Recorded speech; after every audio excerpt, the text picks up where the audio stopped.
தணிகை என்றால் அமைதி இன்பம், தலைவன் என்றால் முருகன் என்போம்.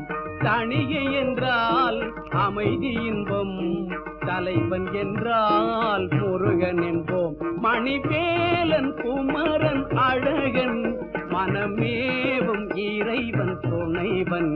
மணிவேலன் குமரன் அழகன், மனமேவும் இறைவன் துணைவன். தணிகை என்றால் அமைதி இன்பம், தலைவன் என்றால் முருகன் என்போம்.